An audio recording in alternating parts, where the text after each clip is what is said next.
Hi, Haley. Hello, Brian. How are You you doing? today? I'm, I actually, I had a tooth pulled yesterday, so and have been taking pain pills. So if I zone out, I'll bring you back. you bring me back. Yeah, we started chatting before we started recording about bringing ourselves back to the things that ground us. Is that hmm right? Yeah, the things that,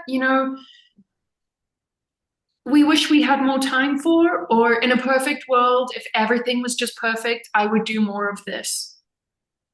And the sort of the genesis of this is, when Hugo and I first got together, we used to go on these adventures together. We both work from home, we both have flexible schedules, and we would sort of line up synchronistically and be like, all right, we're going into nature. And we would just go sit. We're surrounded by lovely natural parks with lovely big pine trees and in the mountains. And there's water. Most of the time, it's clean water.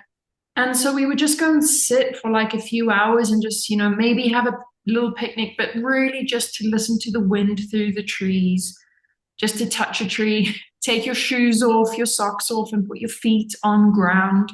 Mm-hmm. And sort of as we've become more hectic in our lives. Obviously, moving into a bigger house, getting dogs, work being a bit up and down, it kind of that sort of fell away because felt like less of a priority. It was more of a priority, all of these other things.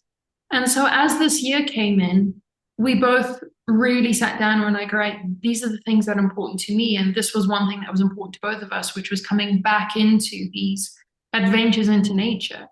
So we've been doing it for the last 2 weeks. And not only is it, not only are we so different when we're in nature, it's just easier to breathe.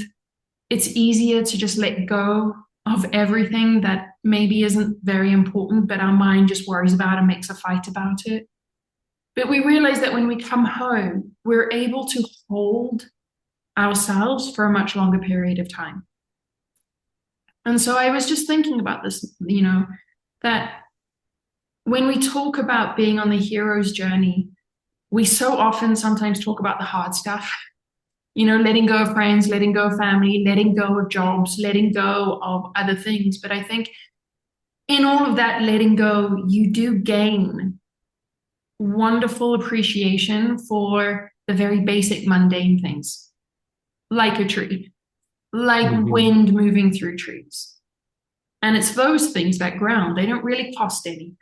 They do cost time, but it's not something where you have to be like, oh, I don't know if I have the money for that, or I have to budget for that. It's, these very, when you're on that spiritual path or the hero's journey or on a path of knowing yourself and trying to be a better person, these wonderful things come in that really calm you, ground you, settle you, comfort you. So I was wondering, do you have any of those things? Um, I do. Nature again being, one of my six things that I was forced to put into just one word. So Mm-hmm. I can't live without nature. I did I tell you this? You'll find this interesting, I think.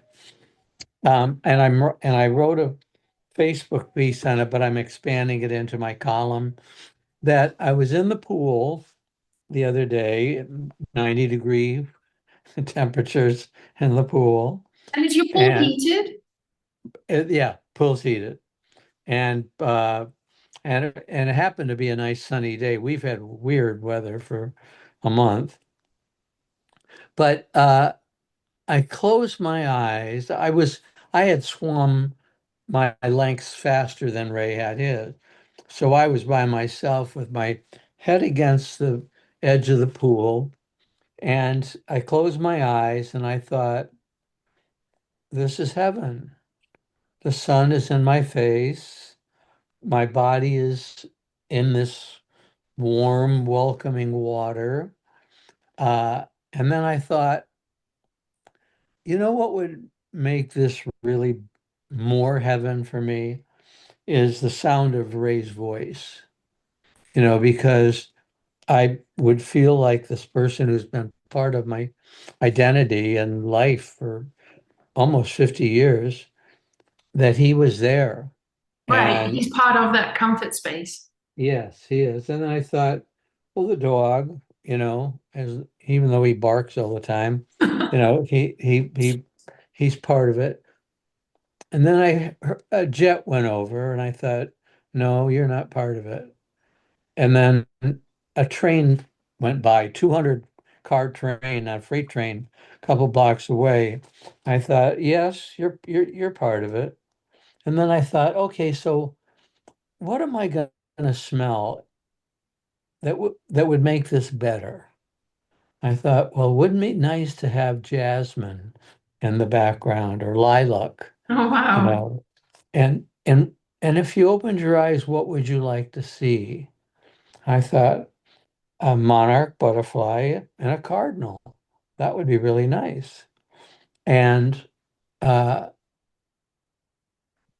and then I started thinking about what I didn't want there that would jar my peace. And the word queer came up. How interesting. Yeah. And also the bastardized rainbow flag came up. I didn't want that. That was not my safe space. It wasn't where I was grounded. Mhm. I'm grounded in the word gay. I'm grounded in the rainbow flag, the original one. And so I feel, Haley, this is just like what you're talking about. What makes our lives heaven for us? And Mhm. going off for a walk in the woods or climbing a path, to a lake. Um, for a lot of us, you, me, and uh, I would say most of my friends, that's true. Uh, and then what happened? Well, the voice said, you have to get rid of all of this.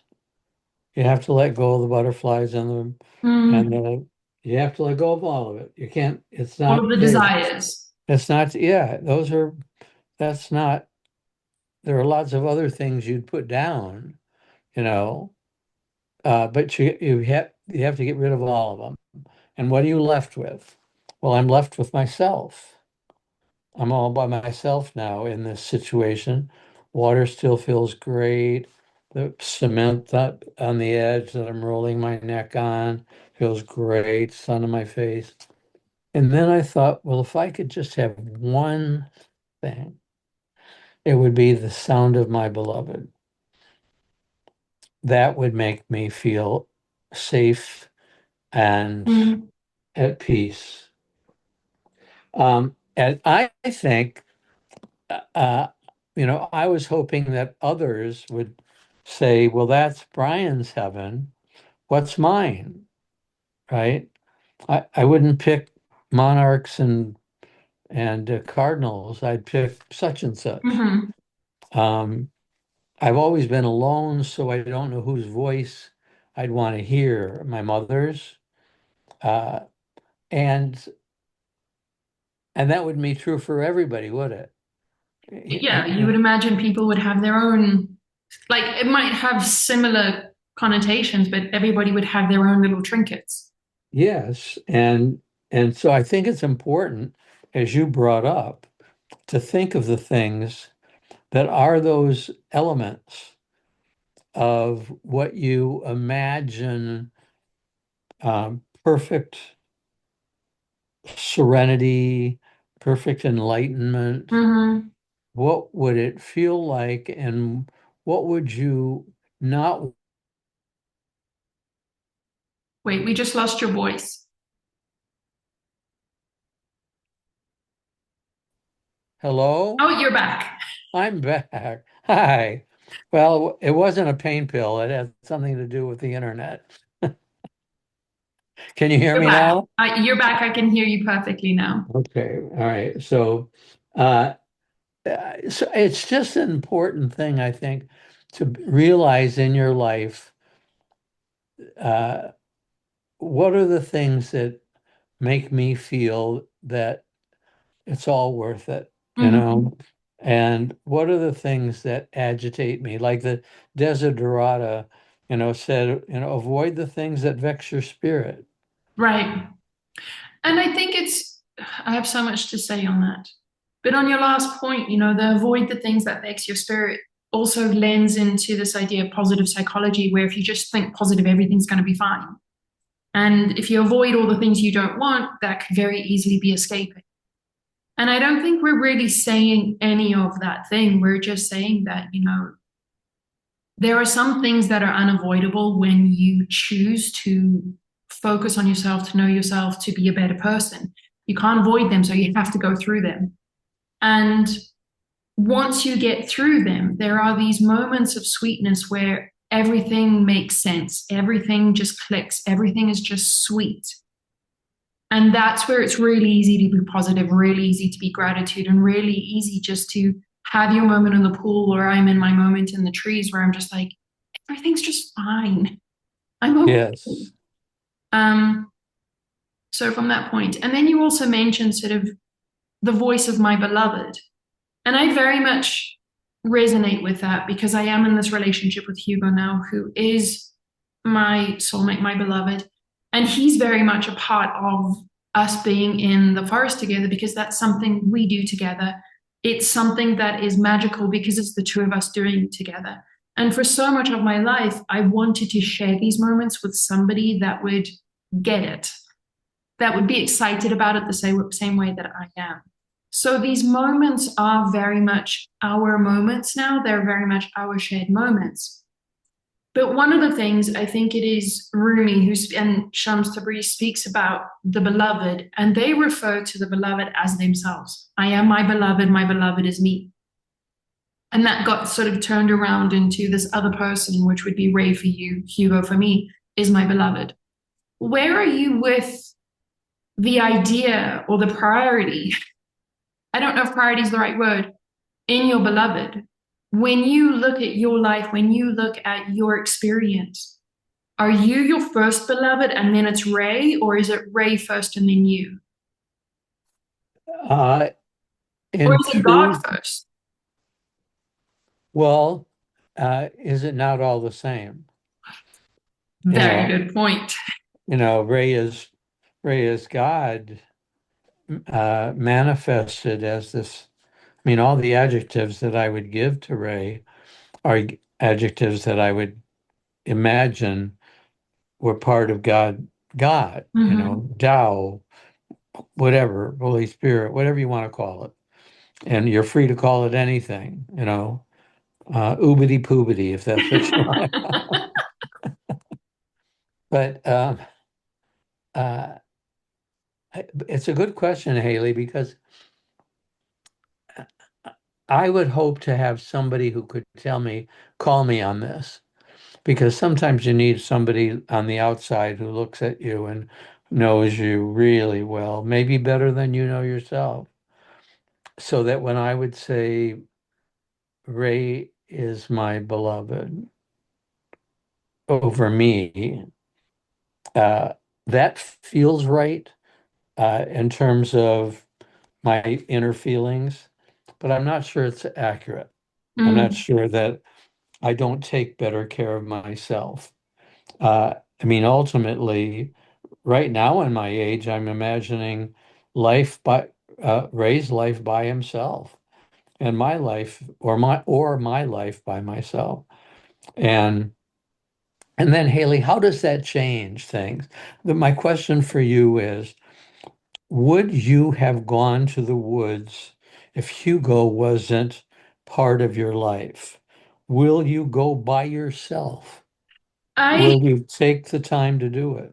so I used to, it's one of the things I used to do before Hugo was like just be like, oh my God, I just need to go into nature. And I would, take a taxi or the combi and go and sit in nature for as long as possible. And I loved that. I loved it because I didn't have to worry about anybody else. Are they okay? Are they ready to go? Do they need to eat? I loved it. So I think I would continue it, but it would be very different because now I've had this experience and this sharing Uh, experience. Doing it on myself would be an adjustment. I would do You'd, it you'd because, feel you'd feel an absence. yeah. And I think, your enlightening point around your beloved is God and is the way that God expresses himself. So, what you see in Ray and the life that you experience with Ray is the expression of God. I think is very important because when we're talking about soulmates, I think that might be a little bit of the click in the puzzle. What's the difference between a soulmate and just somebody, a mate? Is the soulmate you allow the expression of God through that person? You're open to it, or it's one of the ways, being in nature for me. I don't have to meditate and be like, now I'm ready to listen to the trees. It's just I Mhm. arrive, I smell it, and boom, I'm in it. And for me, when I'm with Hugo, or I know that Hugo's coming home, I don't need to prepare. It's boom, I'm in it. And I think when we have these really important people that come into our lives, for whatever reason, we allow the expression of God without explanation. What do you think about that? Well, I think that without explanation is a really important point. Um, uh, as is your point that you don't need to meditate in the forest. The process walking in is the Is the meditation. meditation. Yeah. Watching the pathway as you go and hearing a bird and and feeling the sun come through the trees, dappled on you and feeling a little warm with that. That's all meditation. Mm-hmm. And I So, think that's all God, like us being open without limits to be present with the expression of God. mhm. And I think that's the beauty of soulmates. And when we're talking about our beloved, it's that channel that we allow ourselves access to that allows us to be fully present to the expression of God without a limit, without an explanation, without a maybe. Maybe this is true, maybe this is real. It's very free flowing. And I also think that soulmates, everybody is a mirror. And soulmates are that mirror for us where we find it easier to accept who we are. Why is that? I think it's the God energy. I think it's that, the very, it's with certain people we feel a very deep resonance or coherence and we relax. It's like being in the trees, it's like being in the pool where we're just open, our hearts are open, and we're just like, Mhm. I can do this. And Yeah. it's not a decision that happens where you're just like, No, oh, I'll go for this. You're just in it. you're just in it immediately. And You the see the presence. face, you see the face, you hear the voice, Yeah. and you're immediately in it. Yeah. And you don't know you're in it. You don't know Uh, you're in it until you leave it. that's right. And until you reflect upon it. Hmm. Aren't I lucky that I have that person in my life and have had that person for, some time? Hey, one of the things that this happens when I write and when I speak, that I've always got this little voice on my shoulder saying, now remember, not everybody had this life. So be careful about how you say it so that you don't have people immediately saying, oh, well, you've got a partner. I don't have a partner. So what am I supposed to do? Mm, Or uh, my father was an alcoholic who, abused us. You didn't. right. You So don't know. Like, So you don't know about, your life is really blessed. So you got fired. So what? You got back on your feet mhm, and you did really well and you made a difference. I don't feel that, I go to a factory, 8 hours every day. I hate it. I come home to a family that doesn't appreciate what I'm doing because they want, more stuff. And mhm, I I'm aware of that, and I don't know how to respond to it other than to say, well, I get it. I mean, I hear you, and if I could change it for you, I would.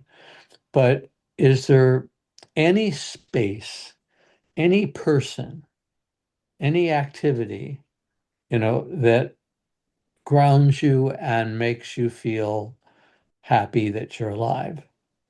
And the answer may be, yeah, having a beer with my friend while we go Hmm. bowling or fishing.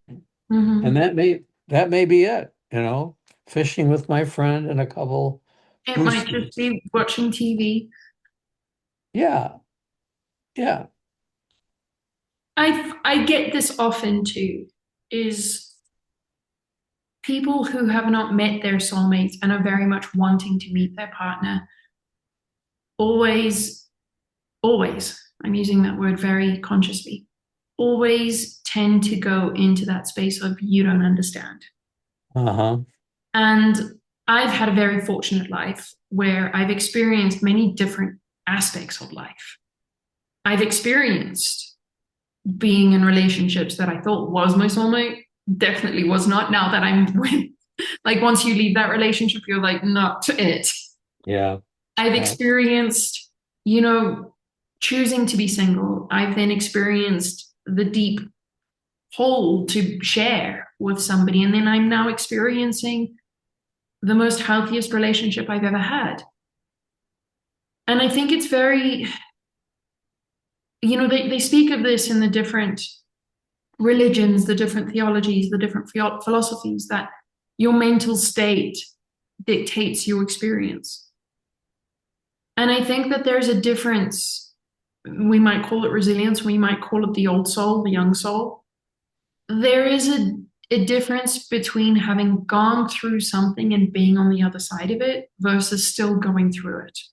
Uh-huh.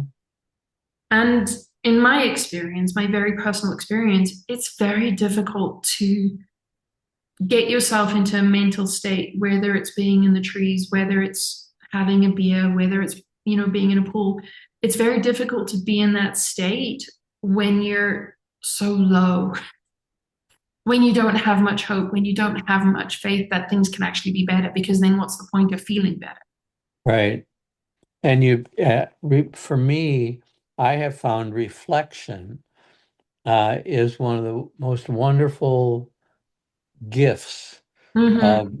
of being older.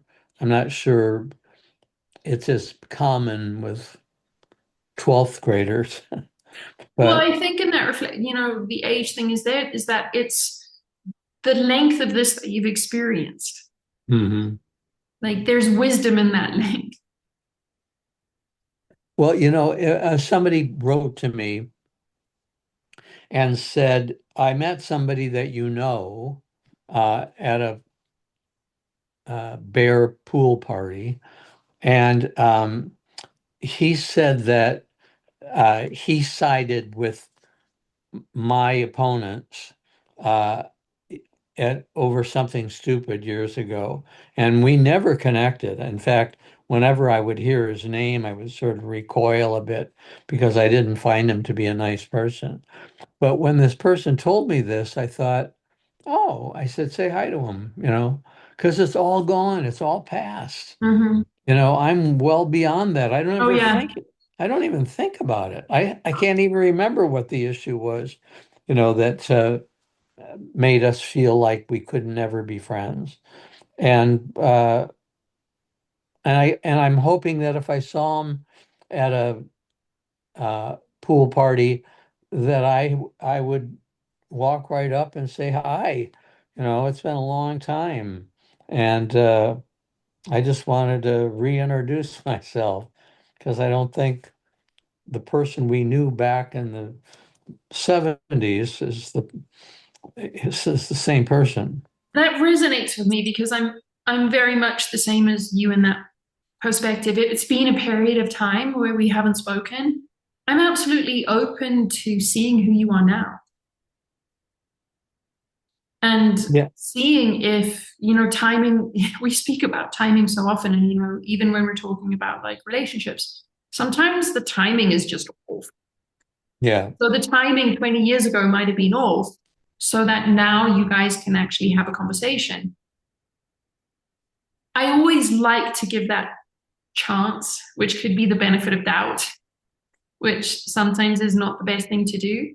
But I love to give that chance of like, well, let's see who you are and let's see who I am and let's see if we come together in this moment and see Hmm. what happens. How often Well, has that been successful for you? how successful has that been for me? Where, like, It's, after a period of time, you've reconnected with somebody that you kind of had that feeling of like, well, it's not the right time for us. well, Haley, I've not had a lot of experiences of physically connecting Mm. with the person and talking through. I've lived all over the place, and I don't even remember most people's names. They'd have to help me remember what happened. But one of the things that I keep being totally amazed by is my reframing of my life and the people in it. Uh, and the reframing is gratitude. Mm. I don't have any enemies in my reflections, even though there were people who might not have liked me. You know, how can that be, right? But, but, but it's all gone. It's all forgiven. And what I'm mostly focusing on, my father was difficult. He was big executive and not easy to get to know, and he sharp-witted, and so he wasn't the kind of dad that had you sit down and put his arm around you and talks like father to son. But I've come to the point where I'm really understanding how lucky I was, and all the things that he did that I took for granted, Mhm. and wanted improved upon. You know, uh, you brought me this, but you're not giving me this, Right. right? So I'm pretty joyful in this, and I wanted to mention you talked about going through something to the other side, right? And uh, you can be aware that you're entering it, but while you're in it, you're not really aware of what the other side is, Mhm. right? And I think that once you get through it and are aware that you're on the other side, you step into another experience that takes Mhm. you to another side. Another side. Yeah, and that's wonderful, right? I mean, to have had the opportunities, the friendships, right?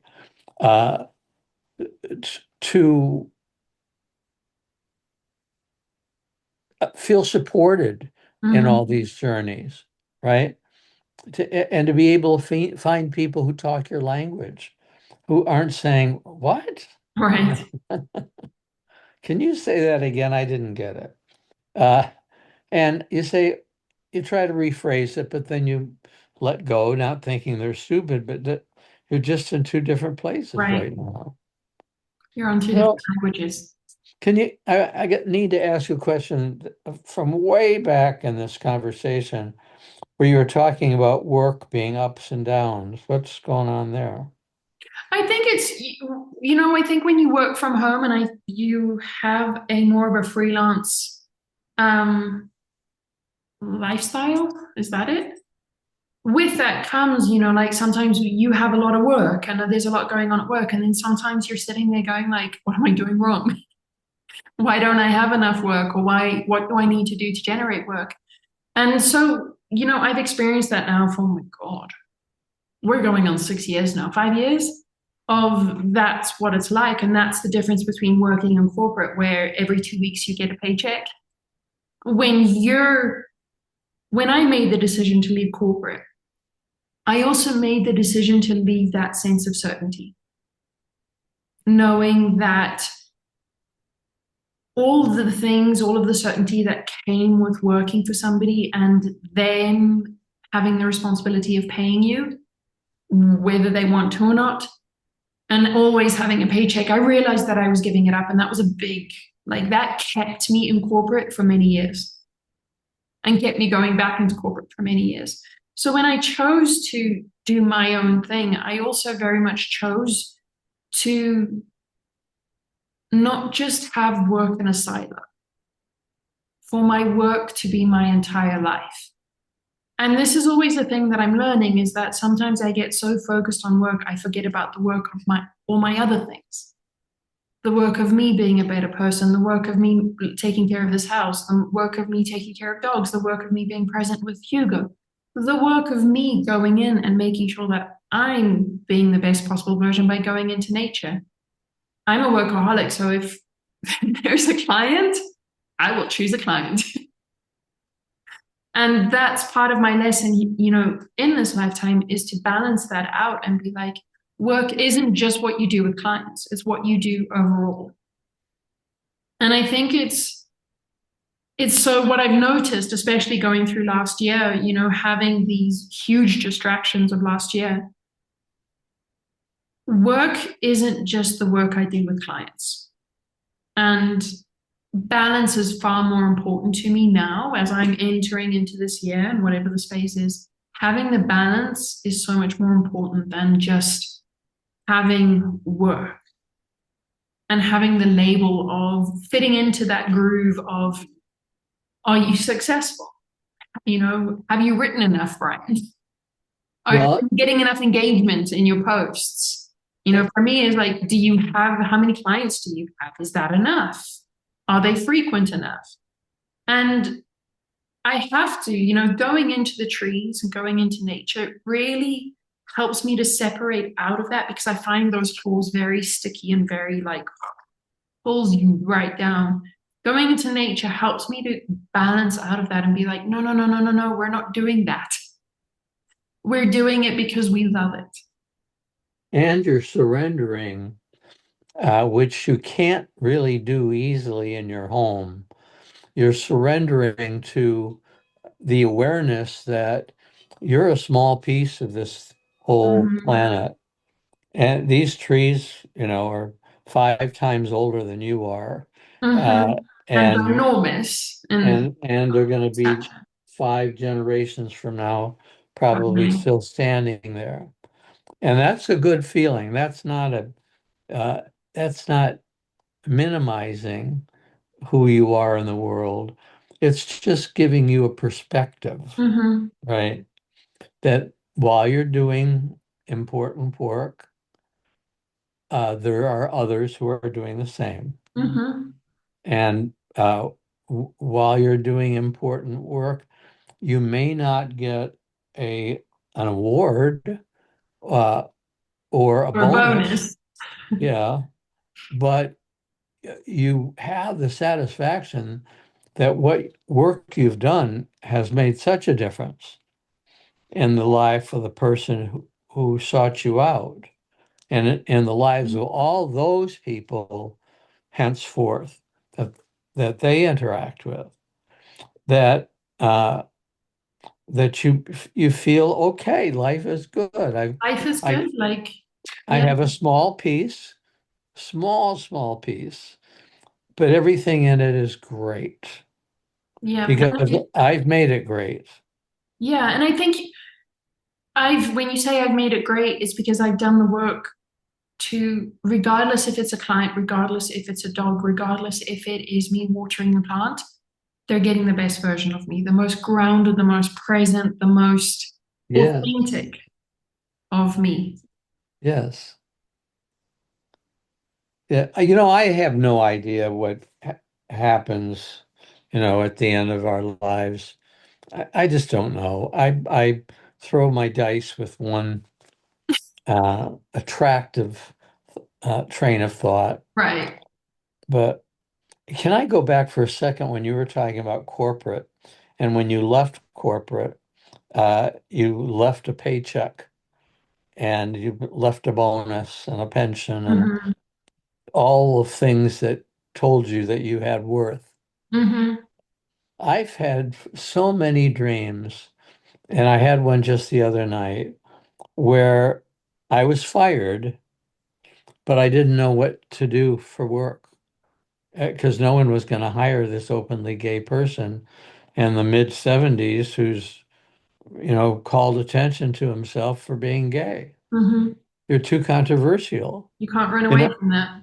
well, in my fantasy, my father says, you can't work. I'd love to help you, but you can't work at General Motors. Mm-hmm. They're just still going to be too. So I started to think, well, where could I work? Forgetting because I didn't have a paycheck now, after I was fired, forgetting that I had a job Mm-hmm. and that my job was like yourself, doing it myself, making changes myself, responding to requests myself, but there's no regular paycheck. Mm-hmm. There's no There's no promise of that paycheck, which like and and and, and no health care, mm-hmm. except for, now I've got Medicare, but um so it's fascinating to me. All of this, Haley, all of our conversations, I went through every time we have these sessions, I have to go to your address and go through until I find the Zoom link. And it can be, 15, 20, you know, Emails back and forth. yes, it's long after the Zoom, YouTube things that come from you, right? Uh, but I'm fascinated by all the topics we've covered, in Well, our we've been time. chatting for a long time, Brian. Yeah, but Like but 5 years. it doesn't feel like duplication to me.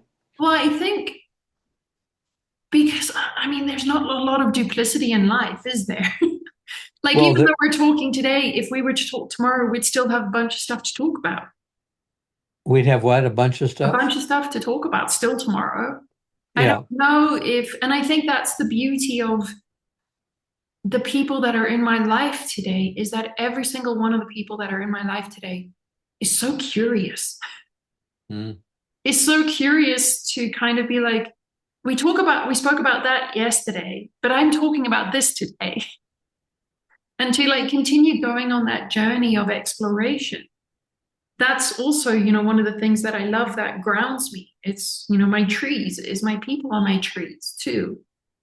Where I know with you, I don't, and it's not just with you, with my dear friends, my circle of friends. There's never a lack of something to talk about, and it's not just No. gossiping. It's where are you? This is how I got through it. This is my experience, and oh my God, we had the same experience. Uh-huh. Or it felt like the same, or it didn't. And being able to be vulnerable enough to share is one of those really important things that help ground me and help me come back into that authentic place that I call home. And Haley, one of the things that I often marvel at is that the discussions that you and I are having have been held throughout history. We're not coming up with new ideas about love. Other people they've already done that over and over and over again, not really learning what the previous generation had come up with. We think we we think, oh my God, this is brilliant. It's like that post that we talk about when we post something on social media and we're like, this is so profound and nobody engages. Yeah, nobody, I write stuff sometimes that I think is profound for me, and I get a tenth of the likes that I'll get if I put Ray's picture up or Sebastian's picture up, or you know and that's a picture of an orchid. You can get 200 likes to that, but something you've worked and worked and worked You've on, shared like, yeah, people look at it and think, this isn't a picture. I want to go just see pictures. you It's know? very interesting that you bring that up because one of the things that I'm actually working on right now, my other work, is writing and really being able to share the wisdom that I have.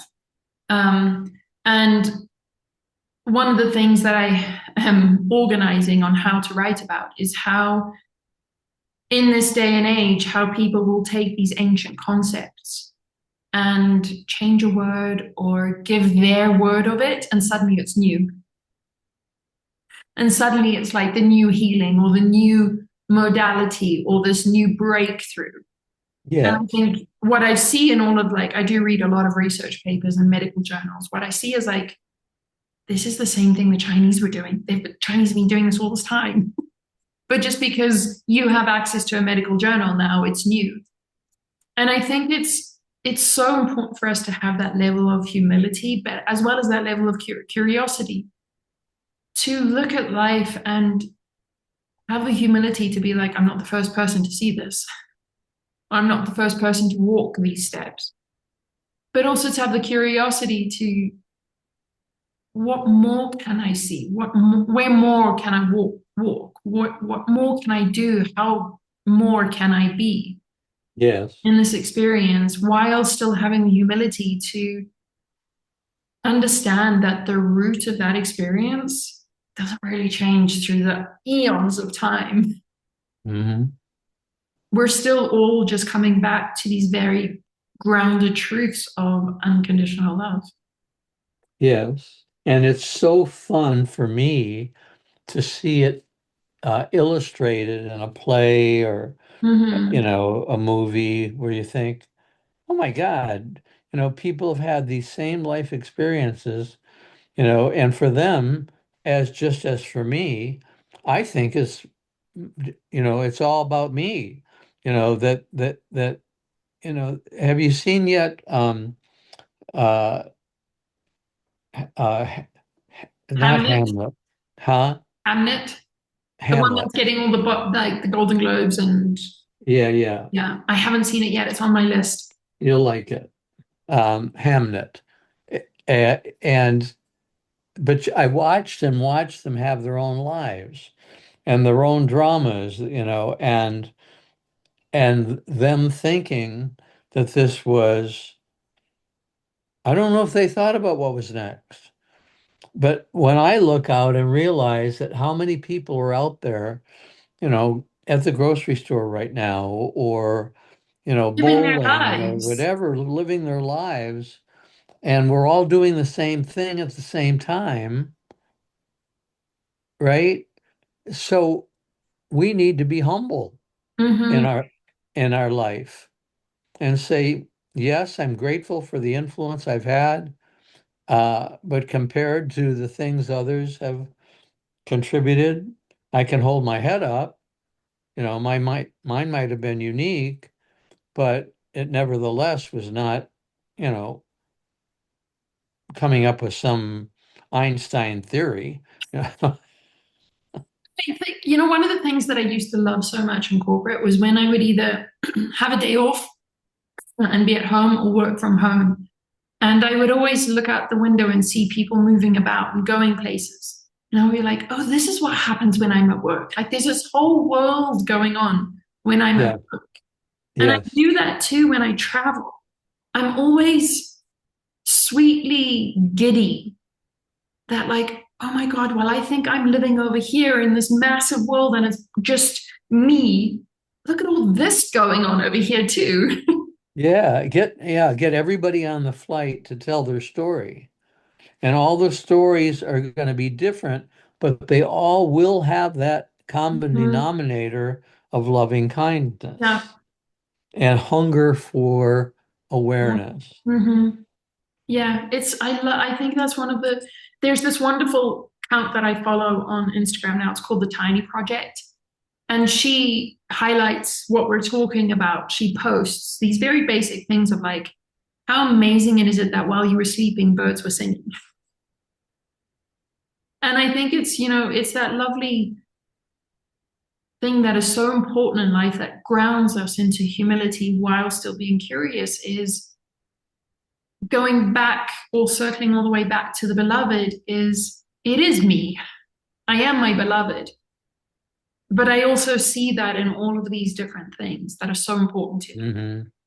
And I think it's, it's easy again to attach to those things and put them in your back pocket because they're so important and you're afraid that they're going to go. But I think too, in having the humility and realizing the importance of them, is that you don't really want to hide them away.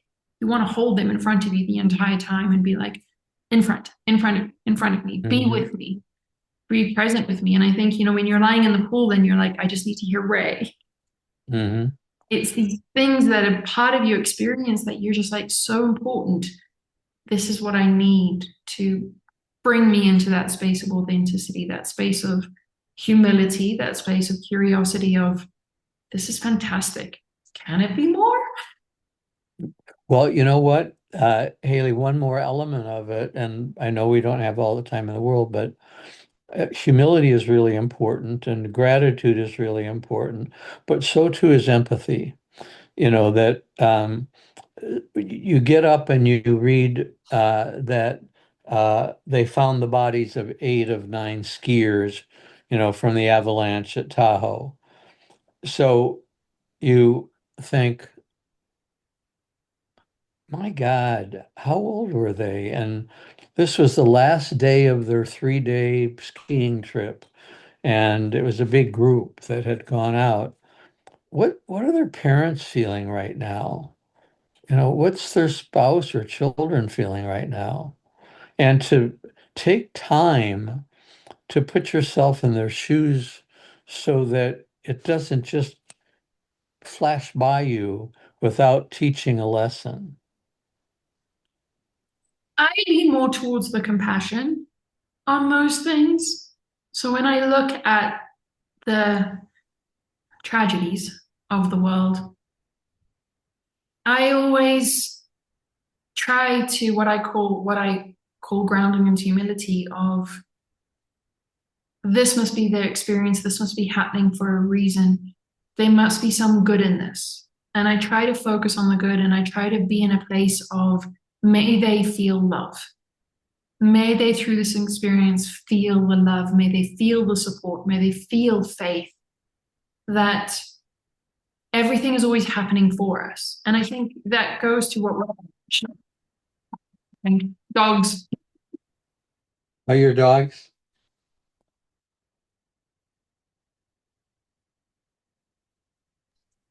Sorry. Oh, So what I was saying, that kind of goes back to what I was explaining earlier, is that when you go through these things and sometimes they're so heavy, and I am speaking from my experience, they're so heavy that you can't lift yourself up. You can't even think, oh, it's going to be, there's an end to this or there's another side to this because you're so low. What I needed in that point in time was somebody to say that you're still loved, somebody to say that this is still loving, somebody to bring me back into love. And that's, the reason why I work the way that I do right now is because I never want somebody to feel alone the way that I felt alone. So I always, I think for some people it's empathy, for me it's compassion, to always have the humility to look at other people's lives in whichever way they're being experienced and to give them the freedom to experience that in the way that they're experiencing it without saying it should be something else, but also to be a pillar of love and to be like, I see that if I was going through it, it would be really tough. I'm sending you love. I want you to know that this is a loving universe. There is love. There is meaning to this. They're just wrap it in love. And I guess I understand that some people would absolutely see that as rainbows and unicorns. But I think, no. the way that I live, it's so important for us to share that loving kindness, even when we're not connected directly. Well, we do it with friends whose mother died. We reach Mhm. out and say, I'm here for you. But I'm interested in the distinction you make between empathy and compassion. I prefer compassion because, for me, the way I understand it, compassion raises it up into love again. There's no, what I compassion means I hold my vibration of love and I try and bring that person in that event. Not that I can, but my intention is to send love so that they can feel the love. Uh-huh. Empathy for me means that I'm now jumping out of my vibration of love and going to be in this vibration of grief or this vibration of pain. And from there, it's very difficult to bring yourself out of it, to be able to be like, not carry that pain. It's different for me, Haley, and we're talking, we're saying the same thing with different Mm-hmm. words. For me, empathy is having an awareness that of the feelings of other people around me, and uh, but it's not a sadness.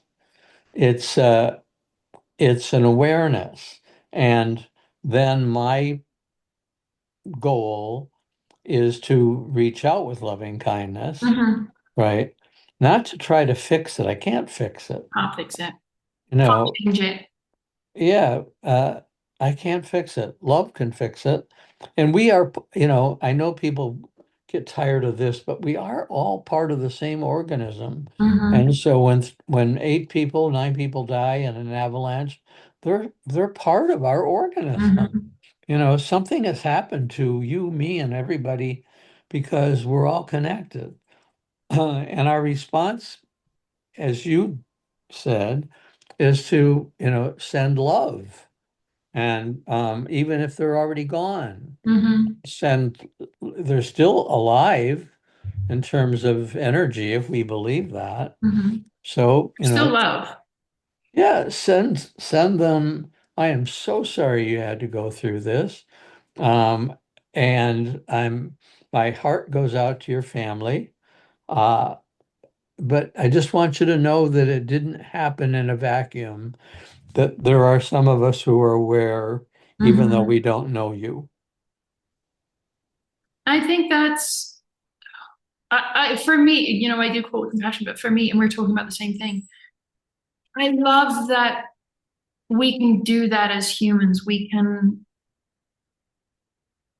connect and want the better for other humans.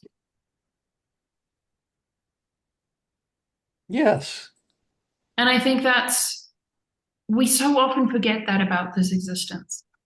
I want the better for everybody. Yeah. I don't want anyone to be without money. I mean, they don't have to be a billionaire, but I want them to have enough money to pay for gas and, Live comfortably, to live in the way that they the, want to live. the rent or whatever. I don't want anyone to not have that, Mm-hmm. because I, I guess I do have a prejudice uh, that you can get preoccupied with what you don't have and not be thinking about what your heaven is. Well, the Buddhists describe that as suffering. Uh, When we are more focused on what we don't have, and we're in that constant cycle of I don't have it, so I desire it. That's the uh-huh. Buddhist definition of suffering. And it's until you can break that cycle that you then reach Dharma, which is gratitude. And everything that I need comes to me, and I'm happy with the way things are. And you can wish that for somebody else, but it's presumptuous to try to talk them into it. Well, I think it's important to wish it for somebody else in the way that they need it, the way that they want it. And I think that goes, full circle to what we're saying is like for some people, their pool experience is sitting down and having a beer. Right. And I like, go for it. Like, if that's what gives you a moment of breathing where you can just have a moment and your entire body relaxes, I'm not going to judge that. I'm going to say go for it. If it means going to Starbucks and having the biggest sugary, chemical full drink, where clearly I have prejudice, do that because you're getting a moment of peace. You're getting a moment of like, everything's okay. I have my Starbucks. Eating a Swanson TV dinner in front of a favorite soap opera is heaven for some Is people. heaven. And I think, you know, that comes with the humility, that comes with compassion, that just as I have a right to my experience, my perspective, so does every other person on this planet. There's Yeah. not one perspective that is right. There's 8.4 billion perspectives that are right. I think I've told you, and we have to round up pretty soon. I think I've told you about the friends of ours who put up 8 Christmas trees every year. It takes weeks and weeks and weeks to decorate them and over a week to take everything Oh down. my God. And that's with help from friends. Uh, and I imagine, and I keep telling them, have you walked around and looked at your trees? Are you taking it in? And, and then you can drive by a house on a poorer street and see one red candle in a window, actually kind of an orange flame. Just one. That's all they have. That's all they maybe can afford.